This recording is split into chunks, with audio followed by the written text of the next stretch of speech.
The Holy Gospel according to Matthew, the 16th chapter. From that time on, Jesus began to show his disciples that he must go to Jerusalem and undergo great suffering at the hands of the elders and chief priests and scribes, and be killed, and on the third day be raised. And Peter took him aside and began to rebuke Jesus, saying, God forbid it, Lord. This must never happen to you. But Jesus turned to Peter and said, Get behind me, Satan. You are a stumbling block to me, for you are setting your mind not on divine things, but on human things. Then Jesus told his disciples, If any want to become my followers, let them deny themselves and take up their cross and follow me.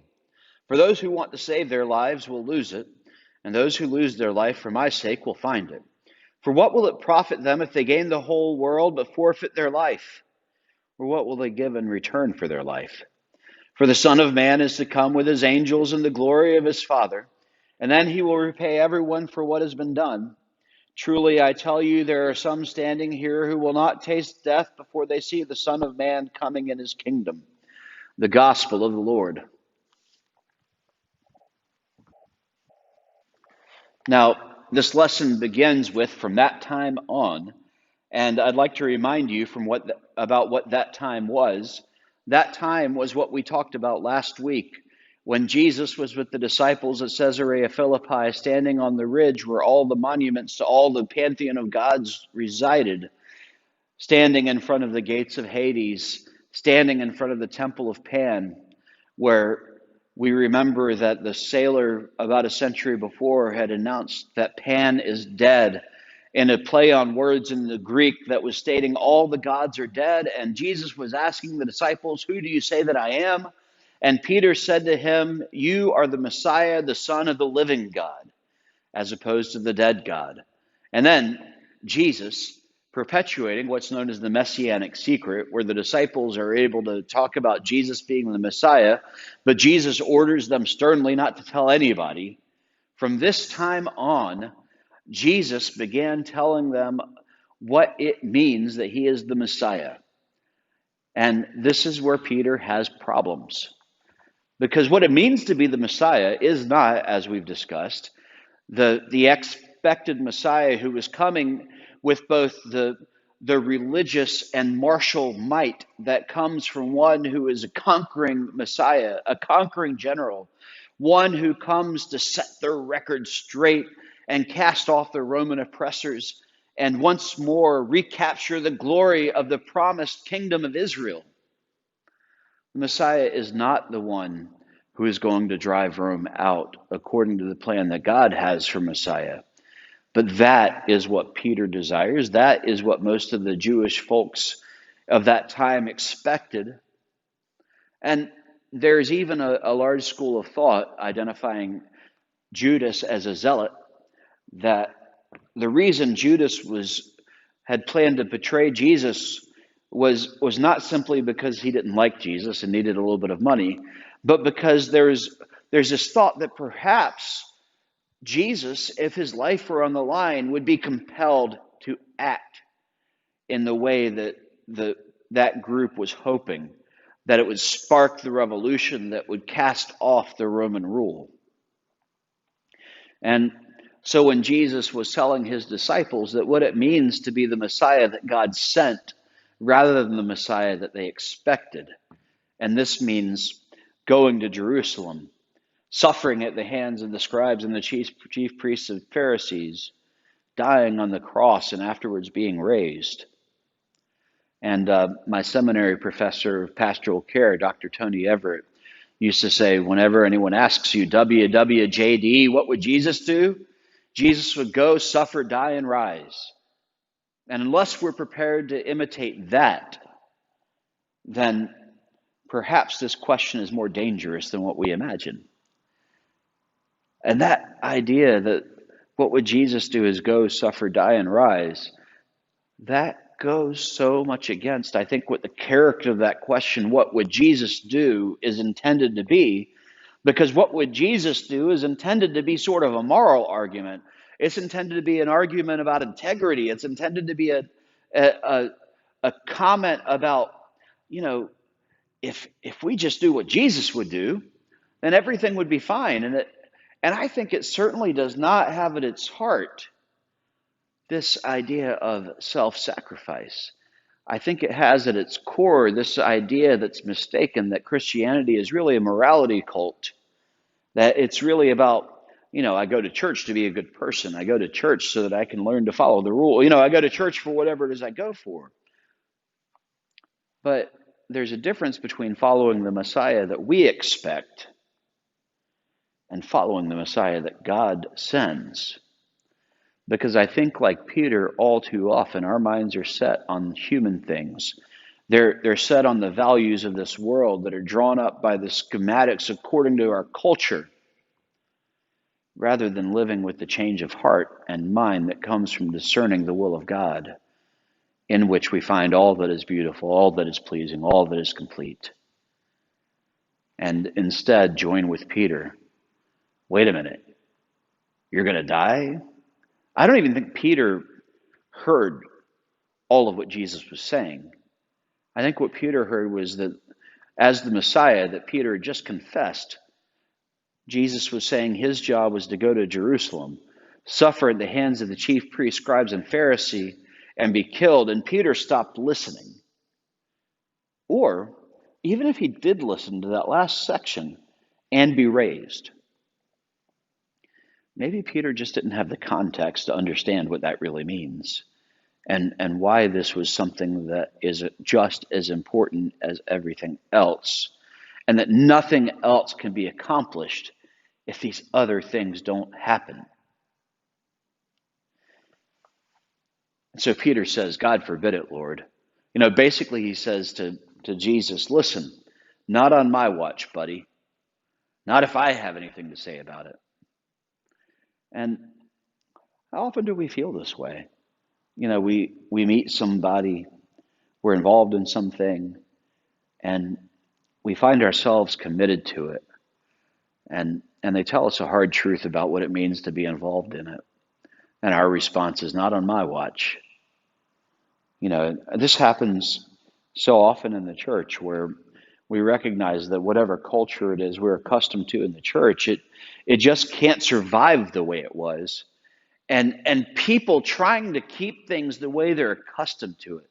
People trying to hold on to the past. People who have good intentions and care so much about what happened, because it was a time when they felt like they were a vital part of it. It was a time when they did experience the change of heart, the change of mind, the presence of God, or at the very least the joy that comes from being a part of the community. And they just want that part of their life back. They want that experience of church back. They want back the time when they experienced the church as something that was flourishing, and they had so many people there. And what's funny is it doesn't matter how many people, literally in terms of numbers, used to be there versus how many people are there now. I've seen congregations that have actually experienced an increase of members. And some of the people there felt like they had a decrease because they didn't feel as connected. Not on my watch, Jesus. And it's at this time we join Peter in hearing the words of Jesus.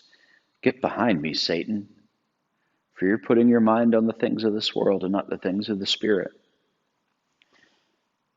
Because having this mind that is transformed that Paul spoke about last week, and goes on to describe in greater detail this week, that means that we don't just stop listening when our anxiety gets high and we hear that the Messiah has to die. But we go forward and wrestle what it means that once the Messiah has died, that the Messiah will be raised from the dead. And here's the kicker. The real work of the Messiah is that resurrection that comes after the death. But you cannot get to Easter morning without Good Friday. You cannot get to resurrection without death. You cannot get to new life without casting off the old life. It's like that when we get married, right? There's a part of us that dies when we enter into marriage, that single self, that solitary self, that self that's able to worry about what I want and doesn't have to really care about what anyone else wants, because We might be engaged, but we're not married yet. And all of a sudden, that single self has to die. And that new married self is raised up. The same thing happens when our children are born. Same things happen in smaller ways when we change jobs or we change professions. We can't move on to the new without casting off the old. The old does die so that the new can rise. And so though this is a fact of life, it's also one that's awfully hard to accept when it means that everything in our life is going to change. All of a sudden, Jesus isn't going to be there for Peter to travel with. Peter will have to figure out how to go on without Jesus and doesn't even understand what that means yet. And so Jesus says something that I've often struggled with. Those who love their life will lose it. Those who hate their life will find it. If anyone would be my disciples, they must take up their cross and follow me. And what would it benefit you to gain the whole world but lose your soul? What could you give in trade for your life? These words are challenging because there is so much in my life that I have spent time trying to find. I spent so much time trying to find Lauren. We spent so much time waiting for our daughter. We spent so much time waiting for me to finish seminary, and then while I was working, waiting for Lauren to finish school, and finally we found ourselves here in Massachusetts. And it's wonderful, but you know what had to happen in order to get to Massachusetts? I had to lay down the career that I had built in South Carolina, and not that I was top man on any totem pole, but I was working as an assistant to the bishop. I had colleagues that I had known for years. I had people who knew me. I had people who relied on me. I had people who looked to me for advice. I had people I could trust and people to whom I looked for advice, and we were mutually supporting each other as colleagues and as friends. We had family there. I had people there that I had known for 30 plus years, and we moved to this place and find it's wonderful. But there was that moment where what we left behind had to pass away so that what is new might be raised. And I couldn't have gotten to the joy of this resurrection in Massachusetts without the pain of death of what I left behind in South Carolina. And maybe that's a strong term, but for those of you all who have retired, or for those of you who have ever left a job that you really enjoyed, or for those of you who have maybe been divorced, for those of you who have experienced deep personal loss in your family, maybe you lost a parent or a spouse or a child, the pain is real. The pain does not just go away. And some wounds we carry with us for the rest of our lives, even after they become our scars. And yet Easter morning comes, and new life begins, sometimes in spite of us. And there are some things we couldn't get to without those losses. Not that those losses happen for that purpose, but because where God is, even in our deepest sorrow, there's an opportunity for joy to spring up. And that is what Jesus is talking about. We take up our cross. We take on our burdens. We carry the things that we have been called to carry. We do the things that we've been called to do. We shoulder the burdens that belong to us. Because in shouldering these burdens, we learn to become stronger. We learn to become more faithful. And even though sometimes those burdens will break us, because not everything makes us stronger, we learn in the process of being broken that there is hope for a new life yet.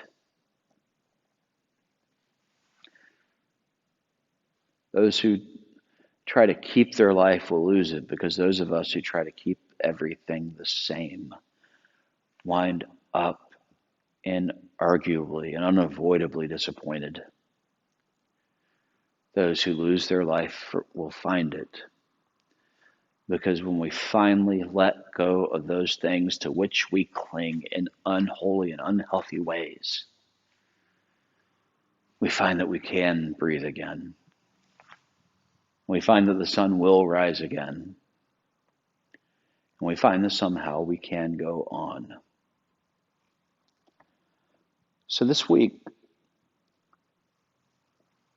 think about the things that you only half listen to, but that you need to hear in wholeness. Think about those things in our lives that we cling to, that we need to let go, so that something new can spring up. And if you find yourself in that space where you can't yet let go, that's okay too. Because sometimes it takes a lot of effort to convince ourselves that it's okay to open our hands, to let it go. Because some things are just worth holding on to, even when we do need to let go. And know that in all of it, Christ is with you. And that we join in Christ with that messianic mission of going to the place of our fear and meeting that thing that is going to kill us, succumbing to it and dying to ourselves so that we might have new life. And that through that Good Friday, we might find Easter Sunday. Amen.